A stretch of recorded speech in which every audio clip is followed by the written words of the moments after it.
All right, I think we're going to go ahead and actually begin. I want to welcome everybody to today's Rice Jewish Studies webinar, discussion of the film This Is Our Home and It's Not for Sale. We have a really excellent group of panelists here to discuss the film with me. I want to start by thanking our co-sponsors of the program, Congregation Emmanuel and the Jewish Federation of Greater Houston. Thank you so much for your support of this program.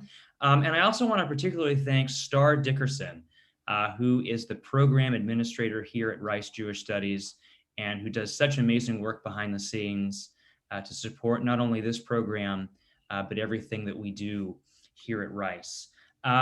This program is also a really essential part of the work of the Houston Jewish History Archive, of which I am the curator. And for those of you joining today who are not familiar with the archive, I just want to very briefly alert you to our website, which I hope you'll visit after this presentation. And you can learn more about the Houston Jewish History Archive, our founding, our mission. And if you click on this button, the library guide, you'll be taken to a catalog that tells you more about what we have in our collections. Our mission is to collect, preserve, and make available materials about the history of Jewish life in Houston and South Texas, and also to sponsor programs like this one to bring attention to important aspects of the Jewish historical experience in Houston. Now I'd like to introduce our panelists today, and then we'll begin the discussion. And of course, we're going to start with Jon Schwartz, coming to us from California. Hi, Jon. Jon, of course, is the director of the film This Is Our Home, It's Not for Sale, which we're excited to talk about today. Jon was born in Houston. He grew up in a 4th Street neighborhood located in the shadow of the old National Biscuit Company, which gave him a vantage point from which to observe up close and personal the nearby Riverside neighborhood. He attended Northwestern and UT Austin. He had a stint producing traffic safety films for the state of California, and since 1985 has been a director and producer of nonfiction films. We're also joined today by Dr. Cary Wintz. Dr. Wintz was the historian consultant on the film, and we're honored to have him with us. He's a professor of history at Texas Southern University. He's a specialist in the Harlem Renaissance and Black political thought. He's the author of numerous books, including Harlem Speaks, Black Culture and the Harlem Renaissance, as well as African American Political Thought, 1890 to 1930. Then we're also joined today by Zoe Middleton of Texas Housers. Zoe Middleton is the Southeast Texas co-director for Texas Housers, a policy advocacy organization dedicated to protecting the housing rights of low-income Texans, responsible community development, and equitable recovery from climate disasters. She holds an MA from the New School, and she sits on the board of the Tenant Advocates of Harris County and the Midtown TIRZ, that is the Tax Increment Reinvestment Zone. And then finally, Dr. David Abraham is a scholar of environmental planning and policy here at Rice University. He specializes in sustainability planning and performance measurement. His research interests focus on developing sustainability strategies for the enhancement of living places. He earned his PhD in urban planning and environmental policy from TSU, and he's currently publishing an edited volume on the Sustainable Development Goals in North American cities to be released this fall. He's also a very active member of the local Jewish community, having served on the board of United Orthodox Synagogues and on the board of Jewish Family Services. I'd like to let everybody know today that if you have a question for our panelists, you can type it in to the question and answer board by pushing the Q&A button, which is at the bottom of your Zoom webinar screen. And we're going to try to reserve the final 15, 20 minutes or so of the program for your questions. There were a few questions that came in before the program that we'll try to cover as well. But as we're all speaking, if a question comes to mind, please don't be shy. Please do type it in, and we'll get to as many of them as we can. So now, Jon, tell us, first of all, why it was that you got inspired to make this film in the first place? Well, I've always been interested in how the past affects the future and how the future inevitably, keeps falling back on the past. And just about everything that I've ever written or done has had that theme. And I think living where I did, which was in the shadow of the National Biscuit Company that was on the corner of Alameda and Holcomb, I live in very close proximity, not only to Riverside, but to the Third Ward. And my grandmother, who lived on the corner of Francis and Crawford, the house is still standing near the old Beth Israel and near San Jacinto High School. That I witnessed firsthand from a very young age, how that neighborhood integrated and went very quickly to being a predominantly Black neighborhood. And then, of course, in the early 1960s, when that Black integration spread south of the bayou, that affected me personally. A lot of my friends started moving away, and it was just one of those, life lessons of youth that, really marked me and had a big influence on why I made the film.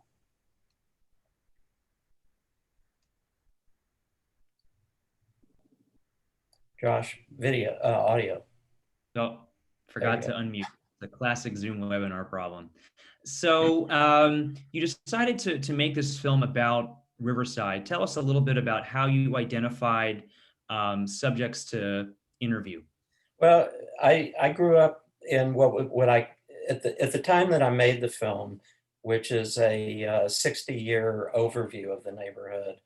I was in the middle generation, and I knew quite a few people from my childhood and school days of living in proximity to the neighborhood. And I simply started there. I started with my friends and their parents, and with each person, I would ask them to name one or two or however many persons who they thought might have an interesting story to tell. And I worked both back into the past to the first generation, and I also worked my way also into the third generation of people that I didn't know, but I met very quickly. And that's how I put it together. I think there are sort of two artistic choices or stylistic choices that are very interesting about the film. Number one, that interviewees are positioned speaking in front of their homes, or in some cases, their former homes. So Most, talk about that decision, if it was made early on or if it kind of emerged yeah, no, spontaneously. the idea, and it worked about 97% of the time. The idea was to film people if they had lived in the neighborhood and were no longer residents therein. I filmed them in front of their previous homes. If they were current residents of the neighborhood, I filmed them inside their homes, but with each one, I did a camera zoom into the house usually. There were a few instances where that just wasn't possible. Rabbi Khan did not feel comfortable going back to his old home. He wanted to be interviewed in his office. C.M. Malone Jr., who appears very early on, he also did not want to be filmed in front of what would have been his old home, which at that time had been torn down and was a vacant lot. And I filmed him in his office, things like that. People who didn't live in the neighborhood, like Marvin Zindler, I filmed him at Channel 13. But I'd say like about 97% of the people were filmed with the camera plan that I had, described a minute or so ago. I had an interesting experience just offhand. There was somebody here who had grown up in Riverside, and I was interviewing him, and we did a similar thing. We went to his home on North McGregor that he'd grown up in, and I'm in the middle of interviewing him, and actually I was filming it, and the current owner of the home actually came out to see, who are these people filming on his lawn? And it turned out to be the family that this gentleman's parents had sold the home to, was still living there, and they embraced and kind of had a moment and took us inside. Did that ever happen with any of these interviews where the current resident of a home, came out to see what was happening? No, because in each case, I had to go to, each person and get permission to film on their property. The only time that I had a problem with that was, and they weren't interviewed for the film, but the family who had bought the Weingarten estate at 4,000 South McGregor. In fact, they were a white family, not a black family, but between 1965, when they had purchased the property, and 1985 or 86, when we were filming, they had so let the property, go to ruin.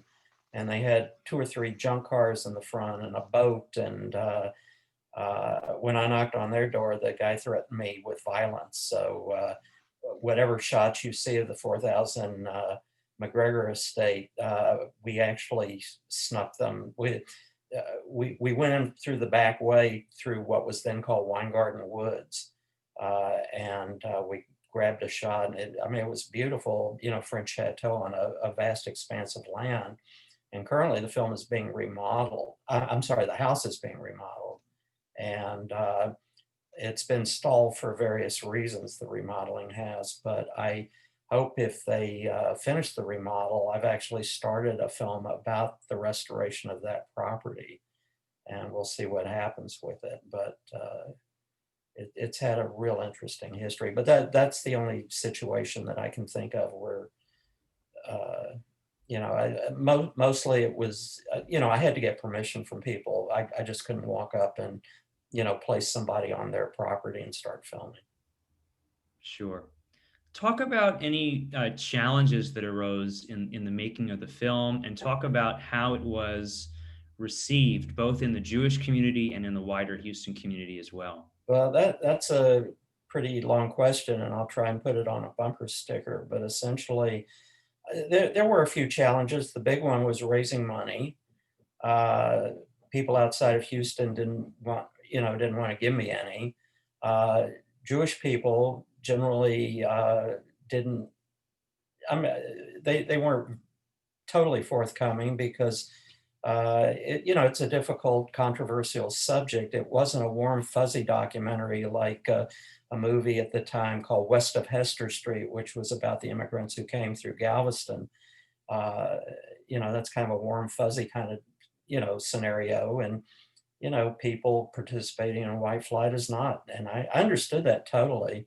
But the biggest thing was a friend of mine took me to a very large party that was hosted by a Jewish insurance man. And I'm not going to give his name because I don't remember it, quite honestly, but he came up to me. He had lived in the neighborhood, and I was introduced by my date as someone who was making a film about their old neighborhood. And he kind of smiled and shook my hand. And about 45 minutes later, he came up to me and he said, so you're making this film about Riverside, huh? And I said, yes. And he said, how much would it take to get you not to make this film? And of course, the next day, my father wanted to know, well, how much was he offering you? My father was excited that I might make money out of not even making a movie, sort of like Max Bialystock and the producers or something. But anyway, there were things like that. There was one person who I filmed, and they had given me a preliminary interview, and they had been very forthcoming. So 6 months later, when I had them and sitting in front of their house, and there was a camera crew, he just clammed up because he just didn't want to, answer the questions. And he got very upset and made some phone calls to some people, and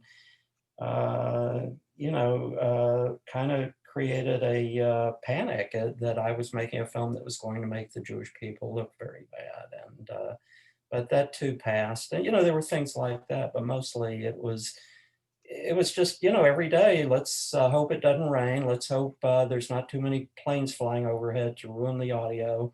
Let's hope everybody shows up. Let's hope everybody's going to be as articulate in the preliminary interviews as they are, when we film them. Great. I'm going to ask you one more question for now, and then we'll try to move on to some of the other panelists and come back to you, John, later in the program. And this is a question that I'm sure you get asked all the time, but many people viewing the film sent this question in, and that's about the decision that you made not to identify interviewees on screen. Talk about why that decision was made, and what benefits do you think the film gets from that as a result? Well, I can only speak for the benefits it gives me, but it's the question that I'm asked the most often, and quite simply, it's because there's over 100 people who appear on camera in the movie, and it's a lot of talking heads, and I didn't want people to be caught up in reading, oh, that's Sheila Jackson Lee, or that's Rabbi Khan, ooh, or whatever, and not be listening to what people had to say. And the second thing that really clinched that decision is that outside of Houston, where the film has also been largely seen now, uh, these names would be largely meaningless to the people. And if you listen very closely, it's been edited in such a way that you can pretty much figure out that this guy was a rabbi, or this guy was, a leader, in the Black community or whatever. And that's why I made that decision. Sure. I'd like to bring in Dr. Wintz right now for a few minutes, and ask you, because of your role as a historical consultant on the film, I'm eager as a historian myself just to learn more about that. So, what kind of historical context did you give to kind of help shape the narrative that the film took on, Cary? Well, I got involved really very, very early. Jon contacted me when he was first applying for some grants and asked for my help in that. And it just grew from there. I'd say the most, while I attended probably, Jon, I'd say 80% or more of the interviews, I was present. The first thing that we did was to work together. Jon did a lot of preliminary interviews on paper, and then we'd go over those things together at a Thai cafe that was on South Main Street usually, and find out what type of information we were getting, what additional information we needed to get in the interview. The other role that I played, as I said, I was present at most of the interviews. Jon would be asking the questions. Of course, that was edited out of the film, and occasionally I come up with a follow-up question. But really, my job was to help Jon set the historical context, and just do what I could to make the film. I mean, really, this is Jon's film. I'm just happy to have played a role in it. I will say that it did affect my family personally. A couple of times, my son at that time was a middle school or early high school student. He ended up becoming a film student at the University of Texas, and then worked in Hollywood for about 10 years. Yeah, he worked. He did crew duty on some of the pickup shots that we did, and I know that cinched his desire to be a filmmaker. Yeah. That's really great. Cary, talk a little bit about TSU. I mean, it's really an institution that's integral to the story that the film has to tell. And I'm interested in hearing about how TSU and the Riverside neighborhood have changed since 1987, since the film was made. Well, to start off with TSU, of course, TSU moved into you have to look at TSU and University of Houston together. They're, sort of very close cousins, almost siblings. They were both founded at the same time as public community colleges in 1927, and they were both located in the neighborhood. University of Houston offered its courses at San Jacinto High School, which had just been built. Texas Southern offered their courses at what was then Yates High School, which was where Ryan Middle School is now on Elgin. And so they were in the neighborhood, close to the neighborhood from their origins. Later on, both became four-year institutions, U of H a little bit earlier as a private one, and moved into the, into its current place, which is, very close to the Riverside community. And TSU followed in 1947, moving on to their campus. So both of these institutions had a significant role in the neighborhood. TSU more so because the neighborhood was a place for the higher ranking faculty members and administrators to live. It had in terms of how the neighborhood saw it, it was a mixed blessing because it expanded, it took property, it tore down houses as it grew into the size of the institution that it is today. And so that there was always this kind of tension between the institution and the neighborhood in terms of the physical presence and the physical expansion. On the other hand, it's the cultural center of the neighborhood for African Americans, particularly. It has, its band, its football team, its the theater productions on campus and so forth certainly enrich the neighborhood. And so it was one with the neighborhood in that sense, although as a state institution, they didn't always see eye to eye. A large number of the faculty and a significant number of the administrators.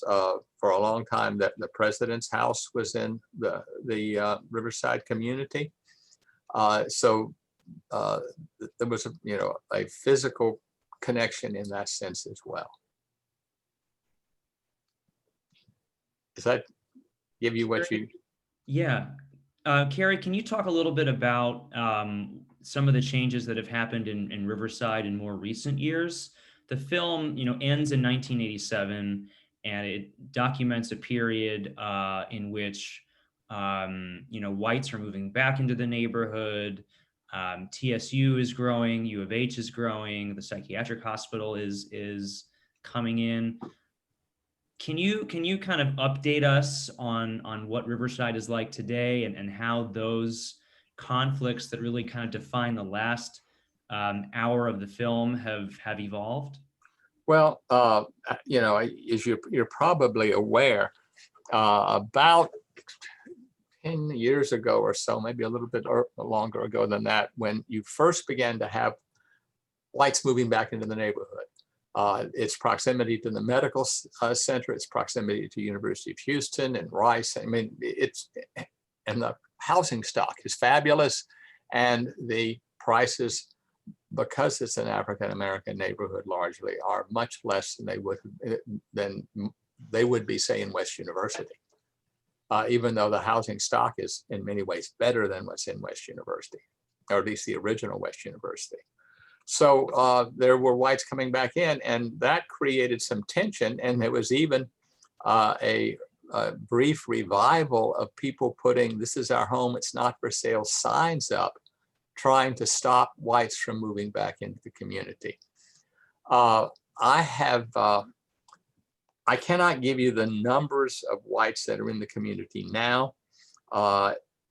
When the change began to take in 1950, it was about 97% white. By 1970, it was 5% white. So that gives you a sense of the flight. Today, I would guess it's somewhere between 10 and 20% white. I have friends who have bought houses. These are friends of mine teach at TSU.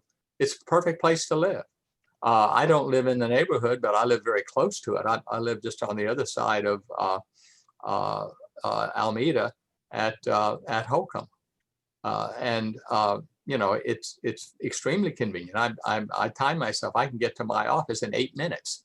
That's a great commute in the city of Houston, and there doesn't seem to be any kind of stigma of living there.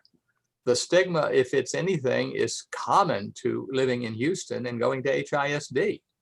You know, parents, you know, there are issues with public education all across the country, and HISD is no exception. And it's not so much a question of race; it's a question of quality of education. It's a question of safety, and in the schools. And so what I would project in the future is that it's going to become, economically, it is probably becoming more expensive year by year because of its location and the quality of the housing. It's a place for professionals. It's a place for leaders. It's a place for politicians. It's sort of what it was meant to be in the very beginning, but not racially restricted. I don't expect it. I mean, I'd be surprised if it was in anytime soon a majority white community, because African Americans aren't going to leave. I mean, it's perfect for them as well. But it's, you know, it is changing. You know, they just opened a new HEB store. I mean, this is a recognition of the economic vitality of the community. Beautiful new HEB store opened on 288 at Holcomb. And if you drive along, you know, I drive this route every day. You drive along Scott Street, there are new restaurants opening up that are restaurants. I mean, not, I don't know whether they're Black ownership or white ownership, but they're, you know, the area is revitalizing. What's going on along OST, which is the sort of southern boundary, it's becoming part of the medical center.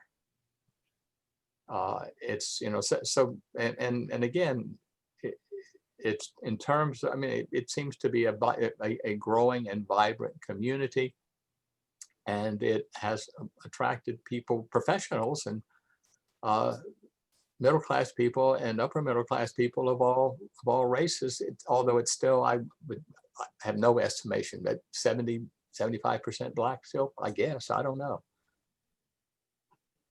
Zoe is mentioning in the comments, and maybe Zoe, you can speak to this, that the neighborhood is it called Med Center South? Is that the marketing name? Increasingly, I've seen, you know, listings of Med Center South and in that part of Third Ward, and like right into like certain parts of Sunnyside, which everyone that I work with finds somewhat hilarious. But it is hilarious. Renaming is a part of neighborhood change. It's a part of marketing. Yeah. Well, back in 1996, when former Mayor Lee Brown divided up the city into 88 communities, the planning department separated Third Ward into two parts, Riverside Third Ward into two sections. The northern section ends at Lodgett to the south, and then that southern section would really go all the way past the bayou and over to OST.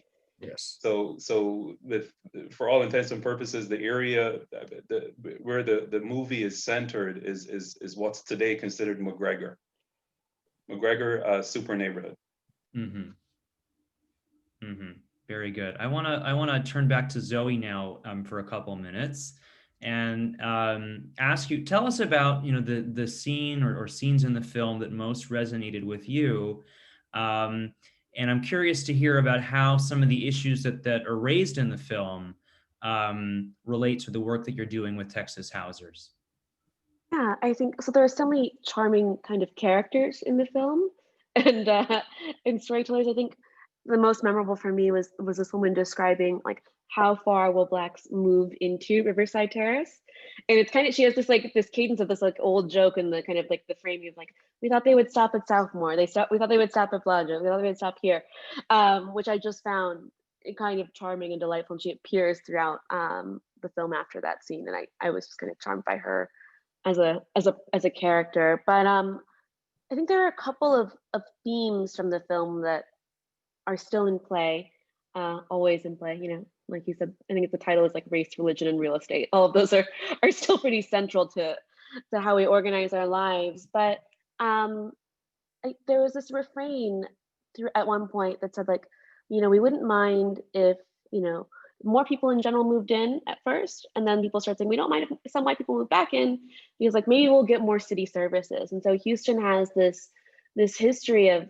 annexation, which, this neighborhood wasn't necessarily annexed, but annexation without investment. And so this idea of like an area that has been foundational to the city in the modern era to still exist without significant investment in general public works and that kind of thing was really striking, and is something that that we still see today. This kind of desire for more actual investment in what matters in the city, and in creating neighborhoods. And everyone, Dr. Abraham mentioned the super neighborhoods division, but everyone has kind of their community push, their neighborhood development push, as a mayor in Houston, and right now it's no different with Turner and Complete Communities. What you see is maybe a lip service to a project or an idea of development, or neighborhood maintenance without actual investment, or a robust enough budget to achieve what people living in the city really want. There was also this kind of revisiting of highway construction and the construction of 288 as something that totally disrupts and changes the flow of people and the movement of people and homes. So right now we're dealing with the development of the I-45 expansion of the North Highway Improvement Project, as TxDOT calls it, which is a project that is entirely for people that don't live in the city of Houston, and runs through 3 different major parts of Houston, and displaces, mostly non-white homeowners, and has a lot of, I think it's disparate impact. We'll see if civil rights lawyers agree, but in terms of displacing people from their homes and removing, not just homes and schools, but centers of worship and culture building and that kind of thing. And then there's, I think lastly, well, there's 2 other things. There's this bit about the construction of multifamily housing and what kind of multifamily housing is being constructed. And of course, I think people say multifamily is code for rental housing, right? And this idea that ownership is the only pathway to stewardship, and instead of stewardship as kind of a matter of course. And so I think that that's a tension that we still see, not just in this city, but culturally in America, this idea that stewardship comes with ownership, and not stewardship as something that should just be a given.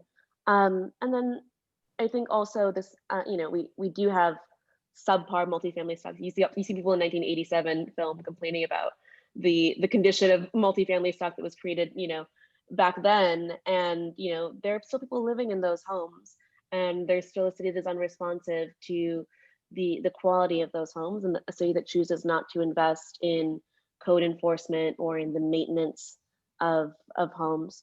And then I think finally the thing for me is this relationship between residents and institutions that we've talked about a little bit already, but we see it playing out again in Third Ward now with the development of the Ion, and the idea that the city can be an interlocutor for a CBA without actually a community benefits agreement, without the actual community being involved.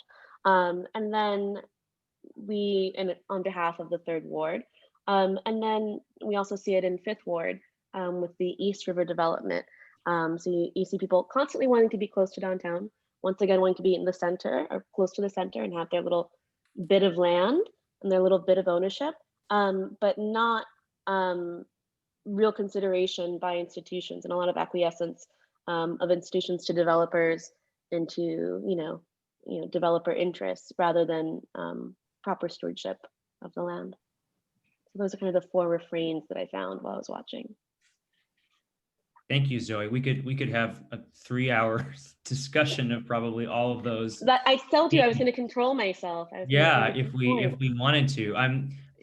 I think one of the most interesting parts of the film for me is, John, when you interviewed former Riverside residents, standing on 288 basically.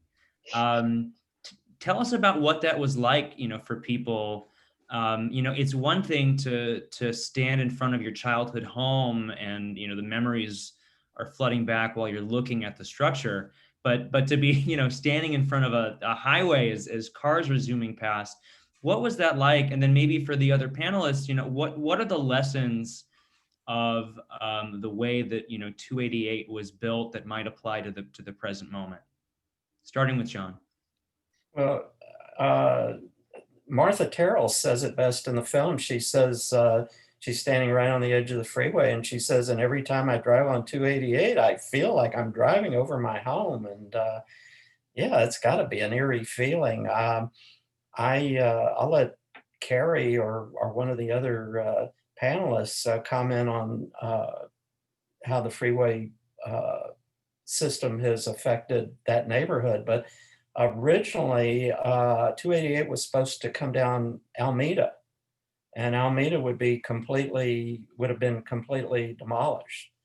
And as Cary's mentioned earlier, and by things that I've read, Alameda is kind of coming back from the dead, and it's quite a social happening on Alameda now. And it's I don't know, the more things change, the more they remain the same, because in the film, it's commented that Alameda was the social hub of the Riverside community because they had the delicatessen and, the various other, pathways to the, Beth Yeshurun synagogue and that kind of thing. But instead, the powers that be opted to place the freeway so that it displaced an incredible number of residents in the neighborhood, which of course is chronicled in the neighborhood. And I'll turn it over to whoever else wants to make a comment and bring us. Yeah, I'll add on to that. My cousins lived in a beautiful house. I had two cousins lived almost across the street. We ate our Thanksgivings on what's now 288 and played football in the backyard and all that stuff. So it means something to me. However, this is what happens when you build freeways. And I know there's a sense that freeways tend to focus more on minority communities, but that's not always the case. Southwest Freeway tore through the white southwest of Houston and then turned to hit Frank Sharp's mega, first big shopping mall. So he got the benefits of that. And I-10 on the west side goes through white neighborhoods. On the east side goes through minority neighborhoods. Right now we're having the story about the widening of 45, and that's the same story all over again. I would argue that probably to destroy the commercial infrastructure of a neighborhood is more damaging to the neighborhood than to destroy some homes. Both of them are not good, but I don't know which you would say was better or which you would say was worse. There are lots of other issues with going down Alameda, particularly what it would do to the park and so forth. But they did what they did. In many cases, these decisions are based on a very simple cost-benefit analysis. That's right. And so the cost for doing the development has to also include the cost of acquiring property. Mm-hmm. Commercial property is more expensive than residential property. So that said, it is my belief that this highway that split this community, didn't split the community in half, by the way, it just ran through the community. I think this highway is also, quite frankly, a saving grace for this community. This highway and also 45 form elevated walls, in my opinion, from my planning expertise, to protect or at least to separate the Third Ward from downtown and Midtown. And in all across the world, you see humans responding to natural and anthropogenic walls, like bayous or rivers or bridges, as or train tracks. We all know about that saying, on the other side of the train tracks. So, well, for most people living downtown, Third Ward is on the other side of 45 or on the other side of 288. And Cary, I've been hearing about gentrification coming into Third Ward, from the time I started back at the university back in 1996. Yeah, I Folks started were in concerned. 71. It was going on then too. Yeah, so I think in this particular case, Houston is a very different case study than the other cities that had urban renewal issues, because Houston has a lot of land. And so in many cases, there were opportunities for folks to go and live many times just, 2 blocks or so on the other side from where they were living before. A question has come in from the audience about deed restrictions and zoning. And so I'll throw it to the group. How much of the story of Riverside Terrace is unique to Houston, in that Houston notoriously, right, has no zoning? And how much of the story of what happened in this neighborhood is ubiquitous in the history of American cities? I can respond to that. It's a very interesting story. Of course, when Riverside was created, its deed restrictions. Riverside is very interesting because it was developed at exactly the same time that River Oaks was developed. And it was it was meant to be exactly the same type of neighborhood, with one exception. The deed restrictions of River Oaks prohibited Blacks and Jews. The deed restrictions for Riverside just prohibited Blacks. And so that's why Jews moved into Riverside. The quality of the housing was comparable at that time. River Oaks has certainly elevated itself more, and the homes are more valuable and the property is more valuable than it is in Riverside now. But one of the problems that developed when African Americans began moving in is, and this happened mainly on the north side of the bayou, because that's where they moved first. They let the deed restrictions lapse because in their mind, deed restrictions primarily were racially motivated. And that's what led the division of turning houses into apartments, tearing down houses and building small apartment blocks. It was very destructive to the community. On the south side of the bayou, they learned their lesson. They kept the deed restrictions in. They just took out the racial covenants were taken out anyway.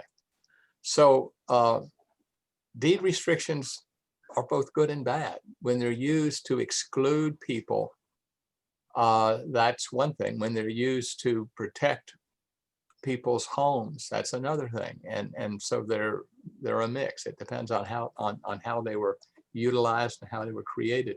Riverside, you see both examples of it, the good and the bad. David or Zoe, would you like to comment on that?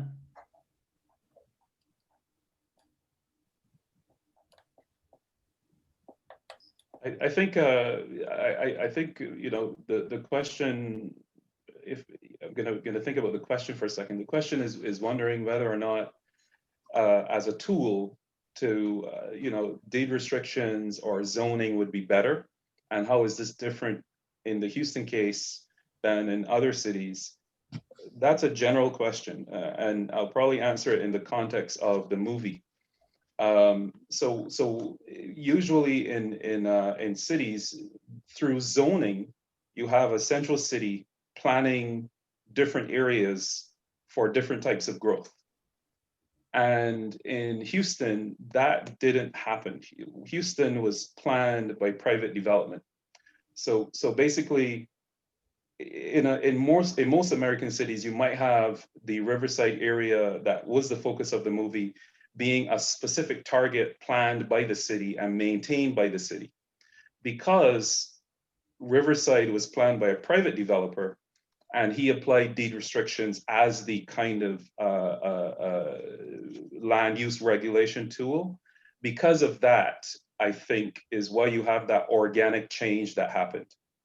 If it was, in fact, planned by the central city, like most other cities are or were back then and still are today, then you might have had actually more of a stronger, like Cary said, the deed restrictions were allowed to lapse, or at least the racial covenants, sorry, were taken out, but then the deed restrictions were allowed to lapse. That wouldn't have happened if the central city was managing things through a zoned map. So because deed restrictions allow for a certain amount of flexibility, and that's probably one of the good things. Don't get me wrong, there are different types of zoning, and a planner, planners today do not advocate for Euclidean zoning, which is kind of the strict separation of land uses. You have your living spaces here and you have your businesses there, and in industries, people don't want to live that way today. People want walkable communities. So planners are looking at more functional zoning tools that use design regulations. But again, for what the movie is showing, it was beneficial that Houston didn't have zoning. And if it did, I don't think that the cattle owner would have been able to move in back in the 50s when he did. I agree.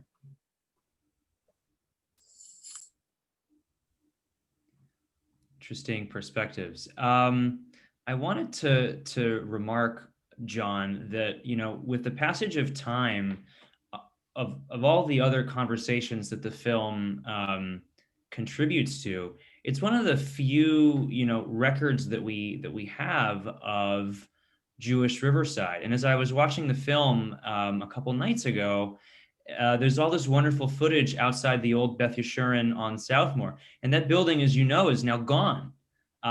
It's Energy High School now. You cannot go and stand in front of the old Beth Yeshurun building anymore. And I'm wondering, how many of the landmarks that were still in Riverside in 1987 have we lost since then, and how many more are we poised to lose?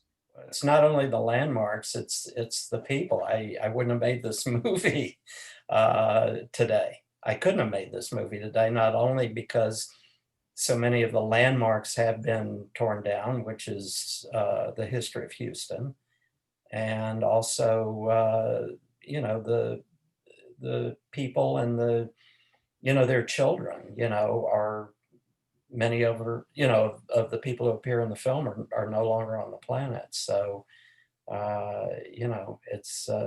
it's unrecognizable to me. I drive through, and I'm not only is Riverside unrecognizable to me in many ways, but Houston is no longer recognizable. I mean, when I drive down North and South McGregor and get confused because that used to be a two-way thoroughfare all the way through between Alameda and Calhoun. And today, like when you drive on South McGregor, it becomes one way, or on North McGregor, it becomes one way after a certain period of time. It's, everything's been changed and reconfigured, or not everything, much has been changed and reconfigured. And I'm not in Kansas anymore, like Dorothy would say.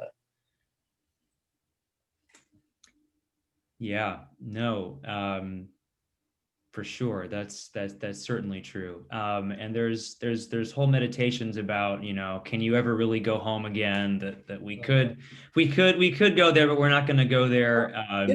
Don't get me wrong. There are patches. There are certain streets that I knew from my youth, and I go to them and they're virtually unchanged. But for every street that's virtually unchanged in my memory, there's many others that, like I say, become almost unrecognizable. And what's interesting too is that so much of the conversation, at least within the Jewish community of Houston in recent years, has been with respect to neighborhood change, has been the issue of flooding in Meyerland, and the ways that Meyerland, the neighborhood that not all but most Riverside Jews eventually found their way to, now, because of floods in the last 5-10 years, is beginning to take on a radically different character. David, I think you and I may have had this conversation after Hurricane Harvey. We joked that maybe Houston Jews should move back to Riverside, right? Because it's elevated, it doesn't flood. Well, And actually, on that note, and John, I have been a fan of yours for many years. By the way, I kind of spent my grown up years here in this city, and this film is really the film that people talk about around the topic of gentrification. Um, you know, the film, it's important to point out that the film focuses on the wealthy community, or at least the wealthy homes around the bayou, around Riverside. And the thing I like about that is, we're seeing many different types of people wanting the same thing. And so the movie can be used to show, or at least is an example to show, that human aspiration is pretty much the same across many different types of people. We saw wealthy white people, wealthy Jewish people, wealthy Black academics, right? Middle class. We saw some middle class people. Some of the people said, I don't think this person is wealthy, like a wine garden, right? They can just afford their home. But human aspiration is the same. Given what I just said, I think it's important to contextualize a little bit more for folks what the general community looks like. The general community was not wealthy. The general community was more middle class and lower class as you move further north of the bayou. And it is my belief that that's where the real mixing, that's where the 60s riots, that's where the block busting was really happening. That's where the fires were. It wasn't south of the bayou as much, because everybody can't afford, right, a house sitting on 3 acres. So that northern section is really where, you're talking about community integrations. I believe the first street that was mentioned as a barrier between the Black community and others was Alabama. And Alabama is 2 miles north of the bayou, right? So it means that above Alabama, back then was the Black community, which is today considered Third Ward bottoms, by the way, and way below median income people. Poor people still live there today. Then you would have had the middle class whites and Jews, south of Alabama, right, and north of the bayou. So there's a lot in this movie around the topic of gentrification as well. And how do you define gentrification, right? For those scholars out there interested in that as a topic. And this might have been, why, some of the people you interviewed got uneasy. What is the definition of gentrification, right? So, many of us would say, it's something simplistic. It's when a gentry moves into and changes a community in unbearable ways, right? That word, unbearable ways, for the existing community. And that could be affected in things like the land values change, right? In our movie, people are worried about land values actually going down. In many communities, they're worried about land values going up, which is the problem with gentrification affecting Third Ward today. People are saying we might not be able to afford our home anymore. You might also get things like nuisances, like litter. You might get people blocking driveways. You might get too much noise from a different kind of demographic moving in. Those are kind of the objective ways to define gentrification. But the movie showed us another type of gentrification that, I think many of us feel more comfortable talking about in 2020. And that is gentrification based on race, right? Maybe we feel more comfortable in 2020 saying, hey, if my community changes to be, significantly, less people looking like me, then that means I don't want to live here, right? Well, maybe not. Maybe we don't say that today, but back then, that was the issue. And I like that one interview you did when the guy broke out crying when he was challenged to invite a Black friend of his daughter to his home. I don't know why was he crying? Do you understand that, John? I think yeah, I do. I think he had, in that moment, he was reliving that moment in time where he had to come to terms with race. And it was unexpected. I had done a preliminary interview with him, and he just told me the facts of the situation, very bluntly, without batting an eyelash. And then when we got him out in front of a camera, the emotions, I think just standing in front of his old home may have had something to do with it. But I think in that one moment, he was recalling the emotions of having to come to terms with, am I going to, embrace or not embrace another race other than myself? And I think he just couldn't hold back the tears, and it was totally unexpected. This is a good point to bring it back to your question, Josh, with regards to this discussion we had on whether the Jewish community in Meyerland is better off heading back where they came from. And, I'd like to mention that the Jewish community in Houston, another thing in the movie is communities, right? Cary talked about the university communities. We saw here the wealthy community. I mentioned the middle-class communities, but there was also this Jewish community. The Jewish community started in downtown Houston, moved to the 3rd Ward started in downtown Houston around 1910, I have here in front of me. Moved to the 3rd Ward, basically Cleburne and Ennis, right? The music building, Cary? Yes. Used to be a synagogue. Yes. And that was sold to the university in 1947, right? As was the building, that's the auditorium at the central campus of Houston Community College. That was No, that's a different synagogue. I know there are 2 different synagogues there. Yes, that was Beth Israel. Yes. But Adolf Emmett was actually on the campus of present-day TSU. Mm-hmm.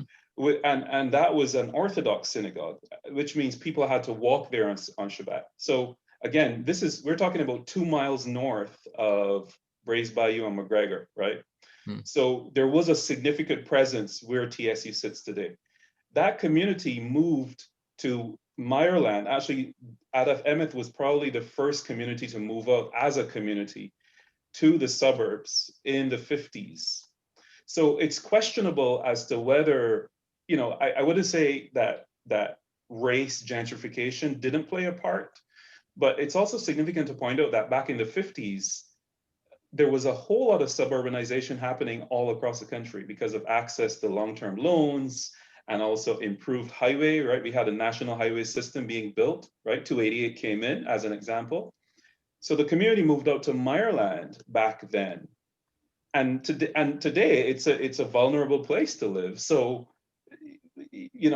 that's why we have this conversation. Why not? Why not move back downtown to an area that, again, communities looking for their sustenance, not individuals looking for their sustenance. And at a certain point here, we can see that being shown in the movie as well, I think. If I may make a quick story to kind of bring all this full circle, Josh, is that okay? Yeah, that's okay. Yeah, my grandparents lived on the corner of Francis and Crawford in 3rd Ward.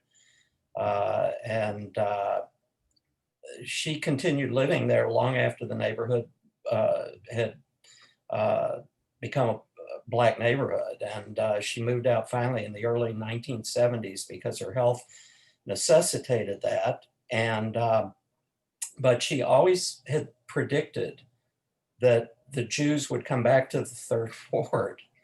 And I had a very good friend who just passed away, Gertrude Barnstone. And Gertrude at the time was dating a philosopher who was teaching a semester as a guest lecturer, I think, at University of Houston, named Roger Wertheimer.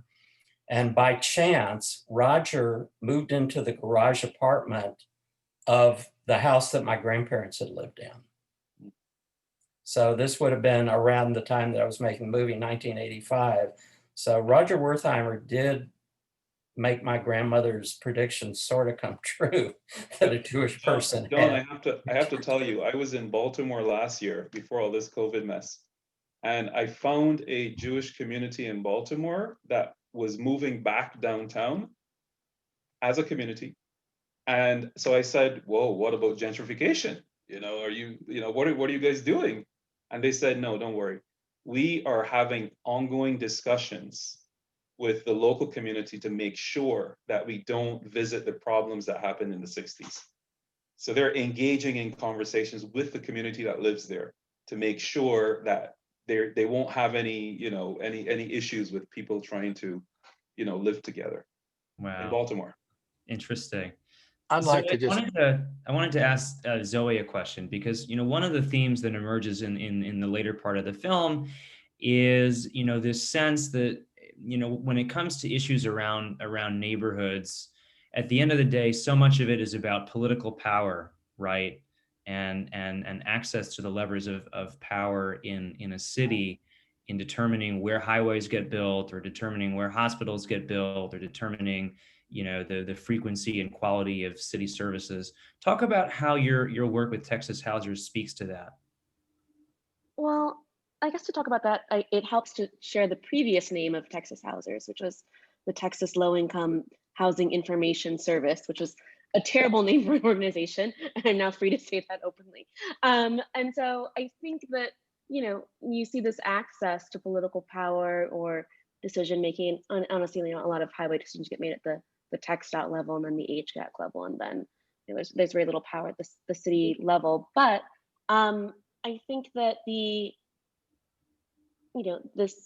idea that, you know, the silence around class in the film and the divorcing of gentrification and conversations about gentrification from class and really honest class talk is probably the thing that, you know, is also still the hardest to bridge in our work. And, you know, we always say in the movement circles that you do like race plus class plus gender plus sexuality, and then we're finally getting there, right? Like we're finally, like, you can't beat a race class narrative, but people are so uncomfortable engaging in that, and they find through having, you know, more public dialogue about race, ways to speak about it, but it's still rather uncomfortable, and there's still a lot of shame for people to talk about class, which is, you know, can be more up and down for folks, right? So I think that is kind of the major hurdle that you see, that there are certainly, you know, even in, you know, during this film and before, you know, Black power brokers in the city, but are the Black power brokers more responsive to, it's the issue of like what we call now like respectability politics, right? Like, who are they responsible and accountable to, and how much are they willing to risk to be fully accountable to the people that look like them, or you know, fully maybe acting in what are the widely perceived best interests of the folks that look like them, and so that's really difficult to account for. And I think a lot of people, you know, are in fact tenuous positions, like a lot of the like very respectable Black folks that have a high degree of access and social capital, which someone in the movie was saying in the second hour, like, don't actually have that much money. She was like, you know, those people aren't actually wealthy. And I think you still see people that are making those concessions and hedging those bets in order to gain, you know, incremental wins. And those wins come, frankly, consistently at the loss of poor people.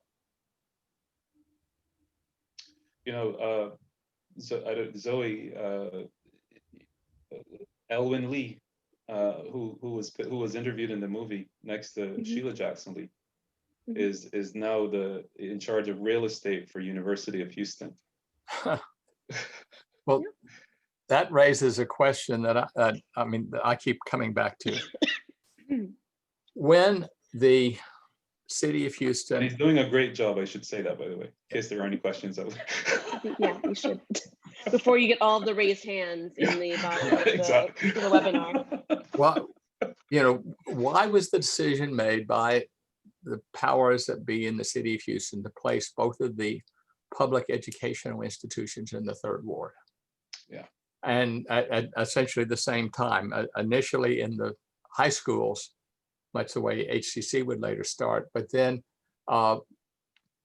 Cullen contributed the property for both the University of Houston and Texas Southern University.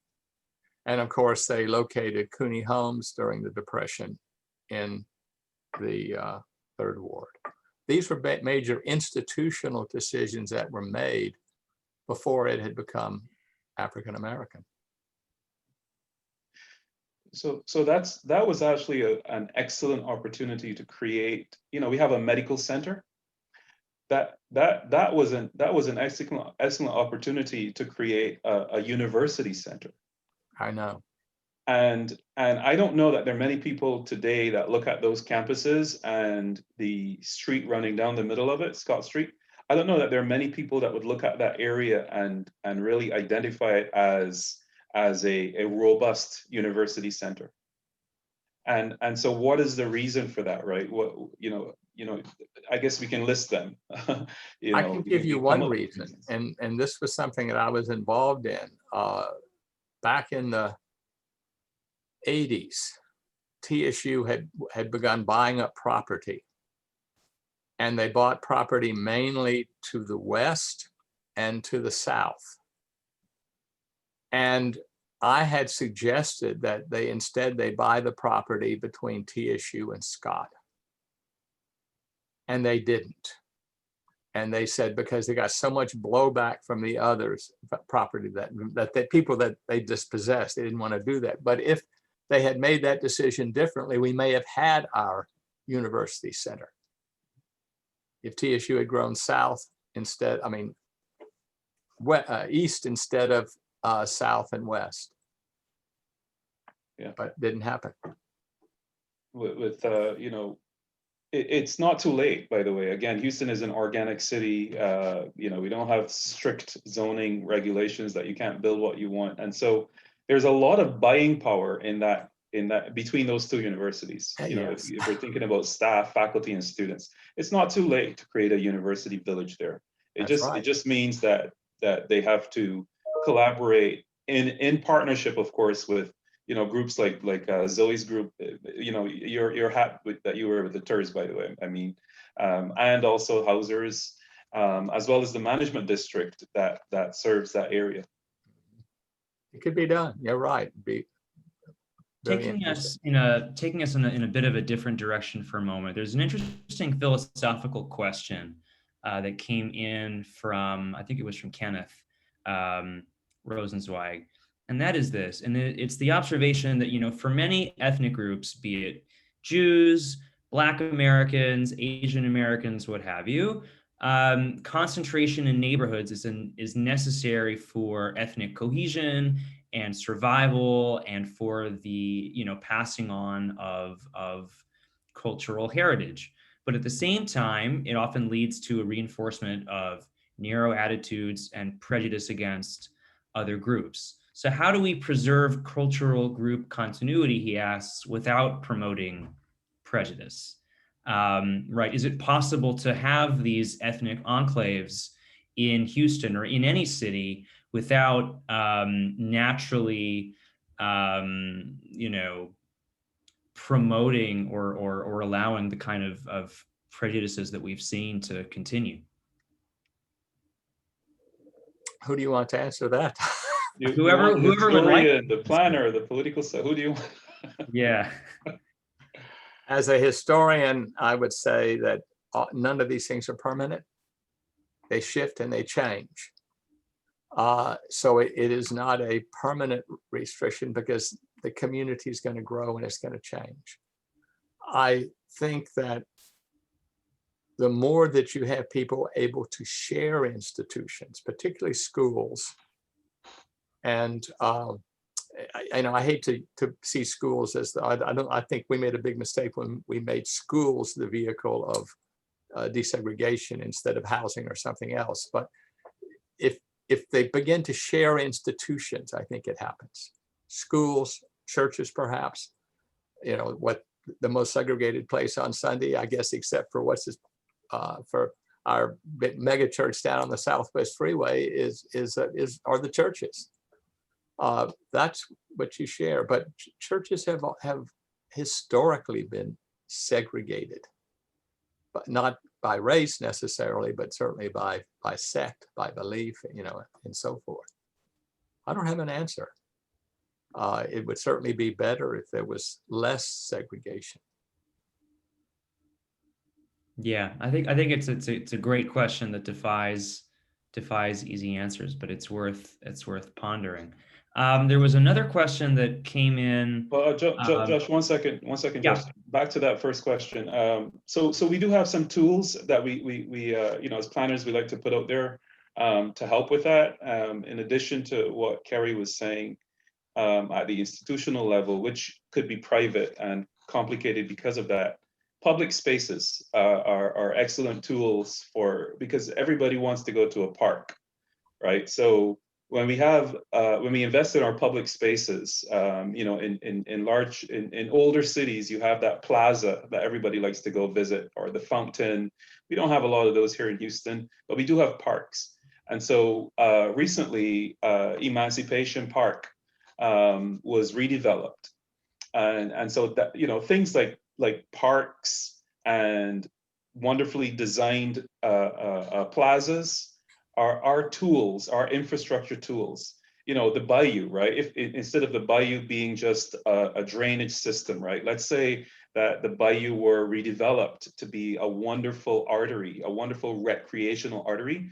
Well, you'll see people coming there and enjoying and smiling, and those types of intentional development amenities help to bring people together.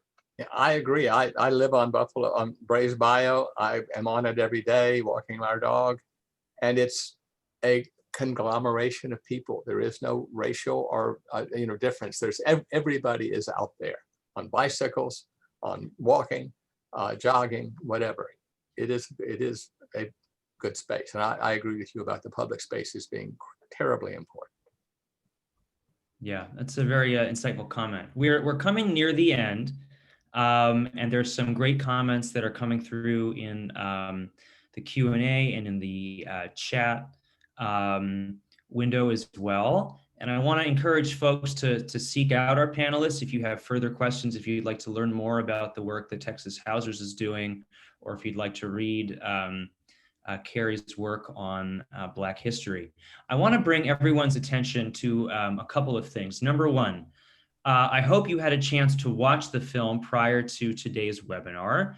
If you didn't, we are going to leave that film up for one more night. So it will be available to you, those of you who registered for this, on the private YouTube link tonight, and then at some point tomorrow it's going to come down. But if you would like to view the film again, or if you'd like to own a copy of the film, you can go to, and I'm going to make sure I get the website right, John. I think it's This Is Our Home, It Is Not For Sale, all one word.com. Right. And you can order a copy of the film from John. And I'll put that link in the Josh, chat window. Yeah. if I may also say, what might be easier for people is they can contact me directly via my email address, which is much easier to remember probably. It's dasham@aol.com. That's DASHHAMM @AOL.com. And Dasham is short for the writer Dashiell Hammett. Okay, great. Thank you. You also alluded, John, to the fact that all of the original uncut footage from the making of the film, hours and hours of footage, was donated to U of H Special Collections, and it's been digitized, and anybody who knows where to look for it can go and find it. And one of the advantages of doing this is that all of the people that you interviewed are identified. So somebody wrote in a question and said, I recognize Bobby Sakowicz and I recognize, so-and-so, but who's that old lady with the Polish accent in the beginning of the film? I think they meant, that's Mrs. Weingarten. Mrs. Weingarten, that's right. I'm going to just show everybody, if I can. So here's the site for the film where you can learn more about the film and information where to buy it. And then this, if you go to U of H libraries and their special collections, here's, you can see there's 112 different clips. And here's all of this uncut footage. There's Ann Sakowicz, and some other folks. Reverend Lawson and his wife are here.